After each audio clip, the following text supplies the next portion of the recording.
everybody, Agent Fluffy here, and welcome to part 2 of the fanfic read, Try Putting Yourself in My Hooves, by Thomani. So, I hope you enjoy. Chapter 7, Cupcakes and Dresses. Well, this has got to be the most not-fun changing room I've ever been in. Pinky T has spent the last half hour looking through changing room number 4, but no secret dresses to be found. I wonder what the heck this thing is. She was looking at a tiny little red light in the floor of the changing room, which she hadn't seen before. She prodded it. An electronic voice boomed from all around her. This is Fabulous Bot 6000. State your identity or use boss to remove you from the changing room. I am Verity. Dresses and stuff? A few seconds of pure tension passed. You may enter, Miss Verity. The walls of the changing room swung around to reveal a gleaming white elevator. She tried to walk into it, but there was no automatic system. In other words, she hit her head on a door. Ow! Hey, why the heck isn't this thing opening? She looked to her right and saw what looked to be some sort of eye scanner. Wow, Verity! What's with all the security? Pinky wondered aloud as she put her eye to the scanner. The voice of Fabulous Bot 6000 returned again. Scanning retina. Scanning retina. Verifying. Retinal scan complete. Enter lift when ready. Oh boy, I love lifts! Pinky hopped in, and after a click in the whirl, the lift began descending the long 10-mile journey downwards. At Shirku Corner, things were not going as smoothly. Pinkie Pie, where in the question have you been? You're half an hour late for Celestia's thing. Red Pie struggled to catch her breath. I was in planning meeting for big party that I meant to do. Sorry, I'm late. Carrot Cake shrugged. Better late than never. Listen, Pinky, I would normally ask you to do this, but, well, me and Mrs. Cake have to attend the Cake's Baker annual meeting in Camelot, and well, I'll cut to the chase. Can you bake the entire cupcake back for us? Red Pie's jaw dropped. Yes, I'll do it. I'd love to help over the fun holidays to get some fun at the party and, stop. Well, in that case, you better get going. I'll lead you to it. Cake walked out of the door and hopped in a taxi for Camelot. Oh well, we might as well try after all. Any much generosity. Maybe Pinky doesn't change that.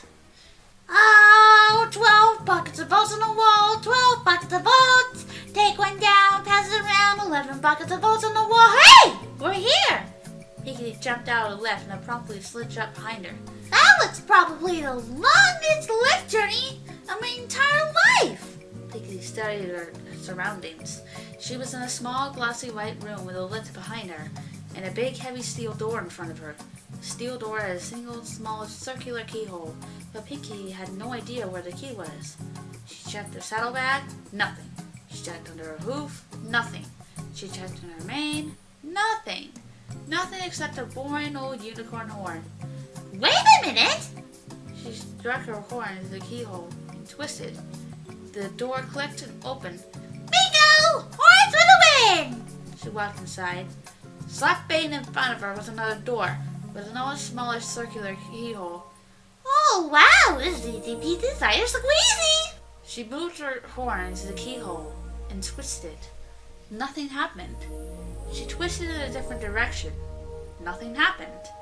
What in the hey? I wonder.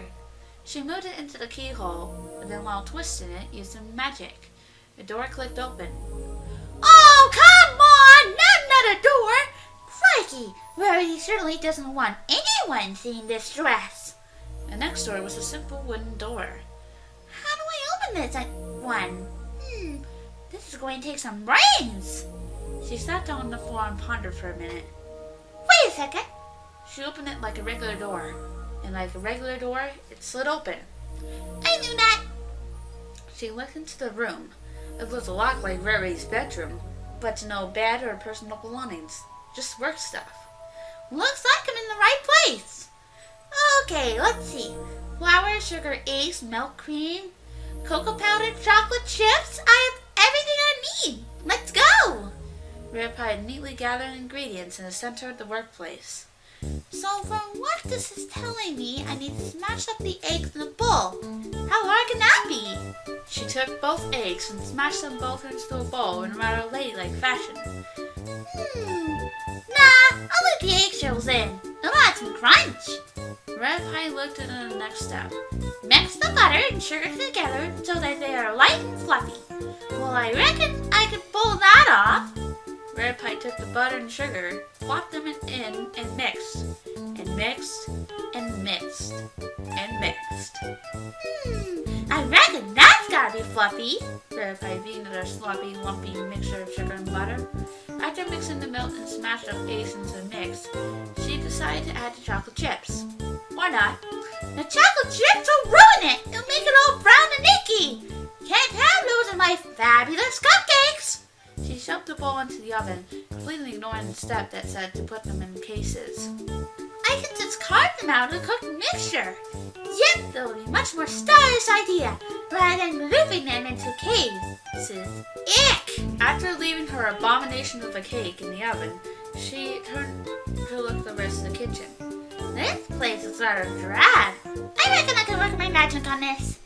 After moving the boulder from the steel cupboard, unlocking the chest, unlocking a slightly smaller chest, she finally got to Rary's dress. Not much is known about what a dress originally looked like, but according to Pinky, it was the best darn dress she ever made. This is the best darn dress she ever made! Pinky squealed after staring at it for a while. She noticed that the center of the front part of the dress was missing something. Oh, right. That's where this ribbon comes in. Pinkie Pie attached it to the dress. You know, this looks pretty much done. Guess I came down here for nothing. Pinkie Pie moved the dress off the model. The entire thing ripped in half with a cliche ripping noise. Oh, Buck! End of chapter. Chapter 8. Total disaster. Or is it? The cakes that Rare Pie was baking was only supposed to bake for 30 minutes. 2 hours later, she was still glamming up the kitchen at Sugarcube Corner, and the cake was nothing more than a few eggshells in a pile of ashes. There's green there with a chandelier. Or maybe red. Yes, red. Maybe the oven needs some more. Oh, somebody's about to in the oven! Rare Pie opened the oven and retrieved a bowl of ashes. Oh gosh, I think I may have left these for too long. These could only get worse, because Mr. and Mrs. Cake were expected to return to Camelot in less than an hour. And Rare Pie sighed. In times like this, I really do need Pinkie Pie. Pinkie Pie wasn't having too much fun either. After accidentally ripping Rarity's dress in half, she was desperately trying to stitch it together.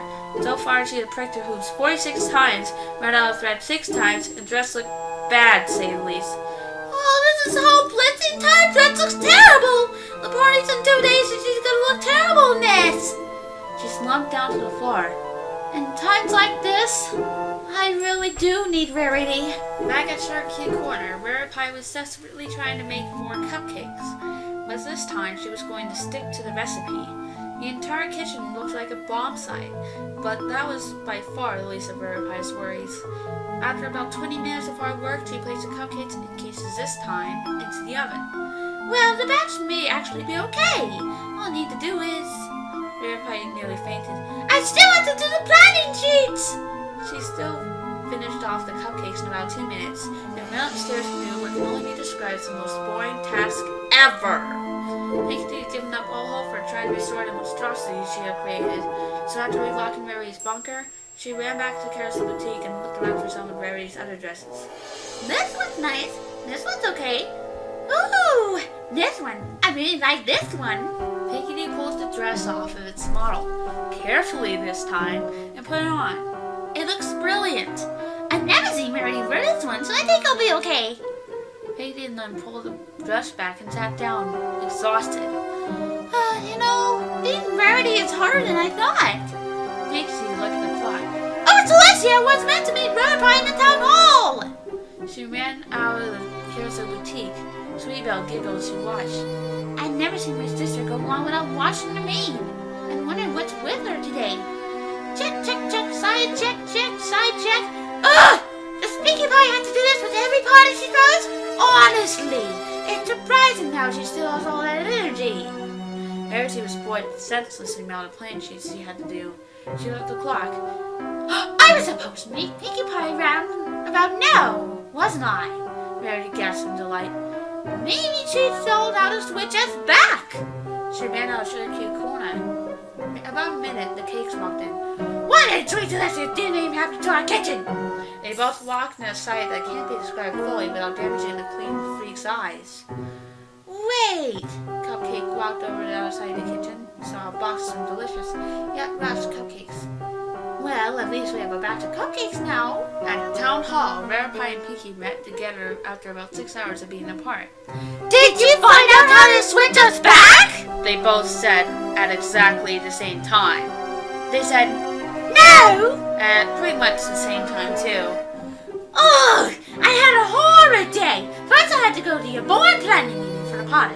Then I had to bake an entire batch of cupcakes that I completely ruined. So then I had to make another batch of cupcakes. And then I had to complete the most boring planning sheets I ever seen. Honestly, I can't believe I thought you had to go easy. Pinkie laughed. Oh boy, you don't even know the half of it. Pinkie wore a serious expression, seriously getting to it. Pinkie anyways. I have something to tell you. It's about your dress. Rare Pie looked concerned. What happened to my dress? Well, yes. I sort of what? Pinkie gave a look at Fluttershy would have approved that. I may have, accidentally ripped your dress in half. 2 miles away from Ponyville, a stallion was walking through some fields, minding his own business. And coming from Ponyville, he heard an ear-splitting noise coming from Ponyville. It sounded a bit like, Pinkie Pie! How could you destroy my dress? After this ear-splitting noise, the stallion stood back up and wondered what the heck was happening in Ponyville. I can explain. Pinkie Pie backed away from Rare Pie, who wore a look of pure hatred. Do you have any idea how long it took me to make that dress? Do you? Pinkie gulped. Actually, yeah, I kinda do. How? Pinkie took a bigger gulp. Well, since I had to go to your bunker in order to finish off your dress, I found all your notes lying around. They were really good notes, actually. I learned a lot about you from those notes, and I realized how hard it is for you to make dresses, so I am sorry. Rare Pie smiled.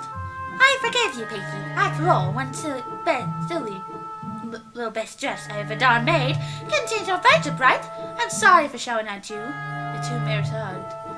Ew! I just hugged myself! Pinkie backed away from Rare Pie, and she had a little light bulb moment. End of chapter. Chapter 9. Return to the Evergreen Forest. Rare Pie looked above Pinkie's head. Her light bulb was literally hovering over it. We have to go back to the Evergreen Forest! I'll explain on the way. I think I know how to change this back. It might not work though, but it's worth a shot. Pinkie bounced off. Rarity rolled her eyes. That mare had better be right. Halfway through their journey, Pinkie explained her idea. You know how we both came to realize how hard each other's lives are? What if our realization is we open the chest and let us switch back? Wouldn't that be so cool? It might not work, but hey, going to Evergreen Forest is still fun, right? Yes, because the Evergreen Forest is never filled with horrifying creatures and dark magic all the time, is it, Pinkie? Pinkie ignored her sarcastic remark. Rarity, I have to ask you something. Far away, darling. Rare Pie rolled her eyes. Well, I always wondered about this, and since I'm actually you at the moment, this makes me curious as to what? Pinkie smiled. Rarity, how did you get your hair that way? I mean, come on, this can't be natural. Just as Rare Pie was going to rant at Pinkie Pie about how natural her hair was, he heard an explosive roar behind him. Stood about 2 feet taller than them, with glowing eyes and a drooling mouth was, surprise, surprise, a fully grown, fully hungry timber wolf.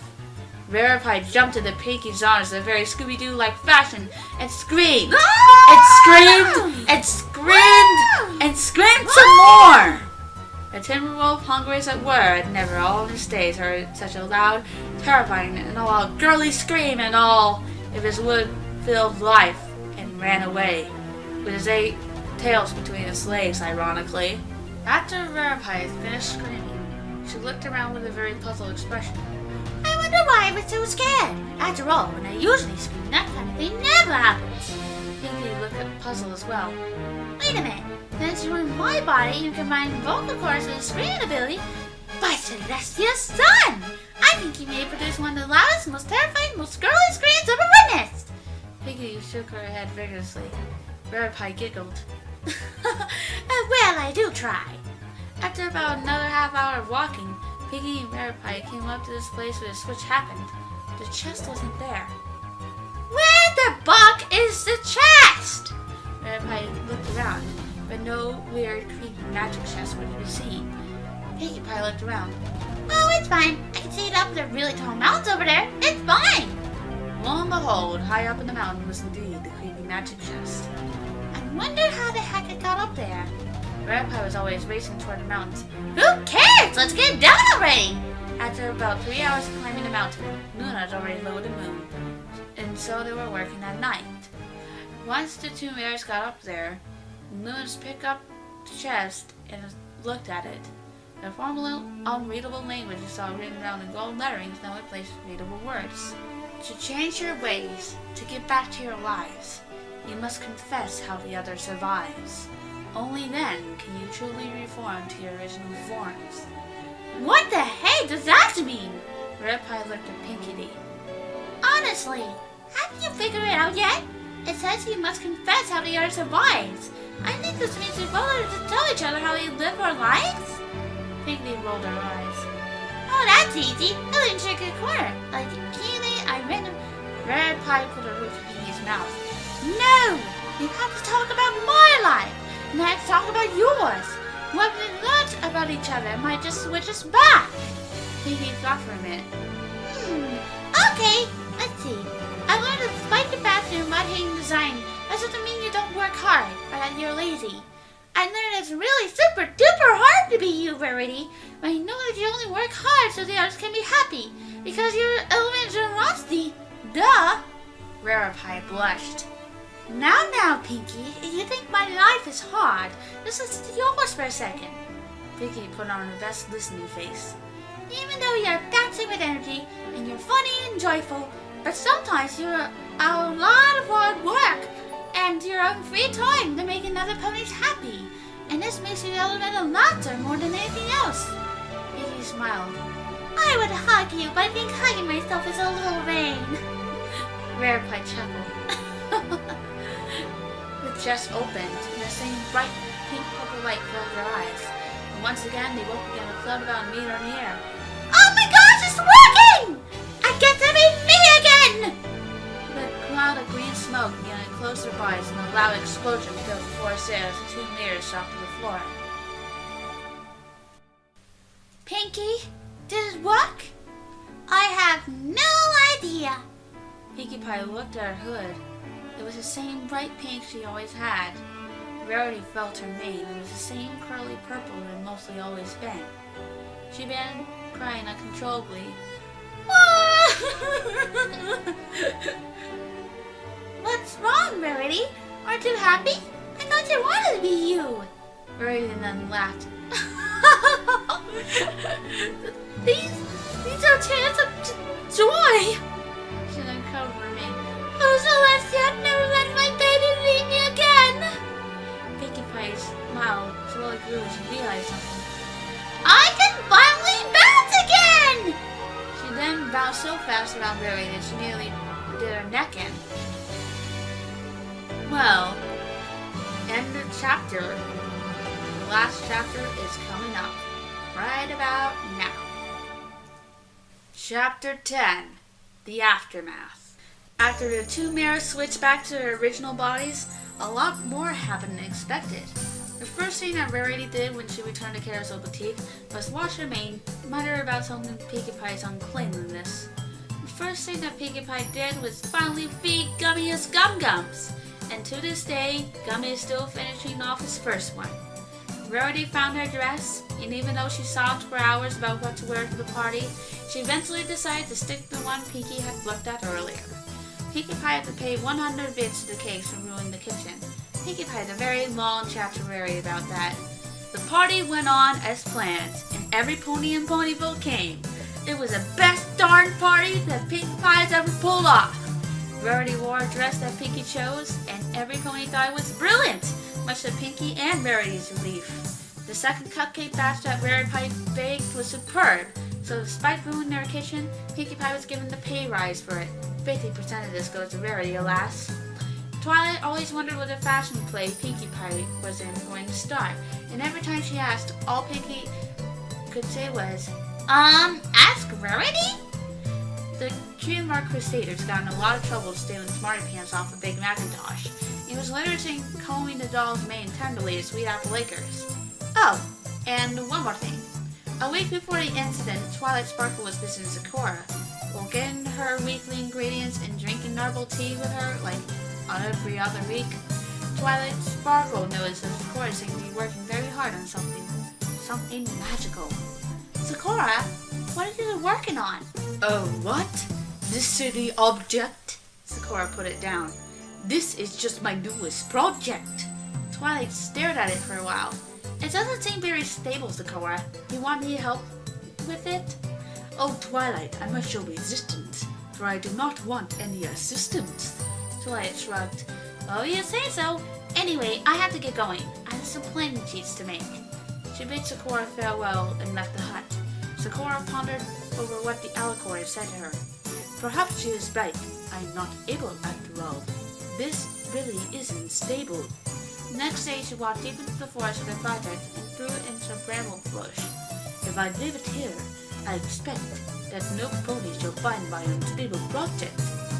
After checking that it definitely didn't work, she left her chest in brambles. Wow! This is an amazing chapter. Well, this is the end of Try Putting Yourself in My Hooves by Thomani. I really hope you enjoyed this fanfic read. I enjoyed it very much. It's one of the best fanfics I ever read. So, this has been Agent Fluffy, and I'll see you guys in the next adventure of my fanfic reads. So, I hope if you like this video, please click the like button and click subscribe for more content. This has been Agent Fluffy, and I'll see you guys next time.